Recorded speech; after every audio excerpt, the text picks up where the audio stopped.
Bonjour mesdames et messieurs, frères et sœurs. Je m'adresse particulièrement aujourd'hui à la couche intellectuelle des discussions autour de constitution et d'éventuel troisième mandat qui se passe actuellement en Guinée, chez moi. Pourquoi j'ai décidé de faire cette vidéo? Parce que je regarde de très près et à distance. Et souvent, quand on est à distance, sans intérêt particulier, parce que je vous l'ai dit, je n'ai pas besoin d'être ministre ou d'être directeur général ou quoi que ce soit. Je suis dans une situation assez stable et assez confortable.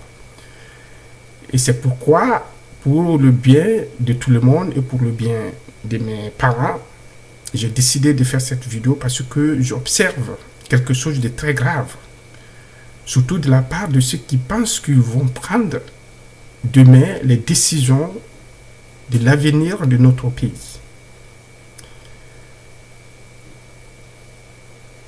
Je vais poser le problème parce que le problème me paraît très grave. Il manque à ces acteurs quelque chose qu'on appelle l'esprit critique. Aujourd'hui, on voit très bien des groupes qui ont été créés à gauche, à droite, qui se disent pas de nouvelle constitution, non au troisième mandat, à Moulanfé ou quoi, et Boulaziki, je ne sais pas. Mais c'est très bien. C'est un droit, de créer des groupes, de créer des associations, mais pourquoi je pose le problème? Parce que c'est sur quelque chose qui est très important et qui a des impacts pour toute une nation. Donc on doit se poser des questions. Parce qu'aujourd'hui, on n'a pas une déclaration officielle parlant d'éventualité de troisième mandat. Les acteurs qui parlent de révision de constitution. Et la révision de constitution est un droit. C'est l'organisation de la vie de la République. C'est comme toute structure sociale. Et c'est un droit du peuple. Et c'est un droit des intellectuels qui pensent qu'il y a des choses qui doivent être encadrées, il y a des choses qui doivent être améliorées. Ça s'est fait et c'est un droit qui doit être fait. Mais ce qui inquiète, c'est la démarche de certaines personnes ou de certains groupes de se poser, par exemple, dire que non à un troisième mandat. Mais d'où vient le troisième mandat? Est-ce que vouloir réviser la Constitution veut systématiquement dire troisième mandat? La réponse est clairement non. Bien sûr que c'est possible que ça arrive, mais si ça arrive, et là, en ce moment-là, une autre discussion commencera. Mais à l'état où nous sommes, je pense que c'est un très mauvais signe de la part de ces intellectuels. Il faut qu'on essaye d'être critique, de développer l'esprit critique et de penser aux impacts de ce que nous faisons.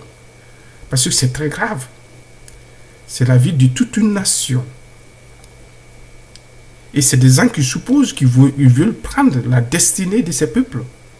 Donc, posons-nous des questions du pourquoi et de comment de ce que nous entreprenons. C'est très grave. Ça démontre une vraie insuffisance intellectuelle. Parce qu'on ne peut pas penser à la place de l'autre. Je pense qu'il nous faut de la patience et être vraiment profond dans les analyses avant de s'exprimer. Surtout que quand on représente des groupes d'individus. Donc,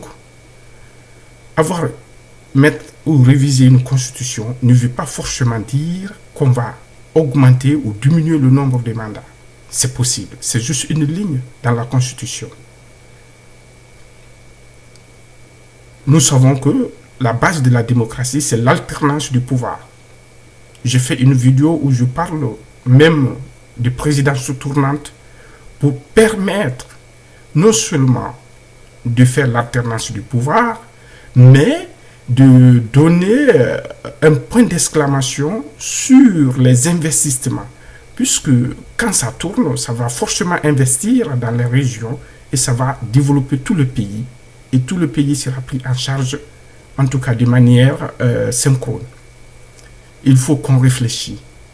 Il faut qu'on soit critique. Ne soyons pas légers. Et ne nous déchirons pas pour ces futilités. Je vous remercie et j'espère qu'on va se mettre à la tâche de développer nos esprits critiques.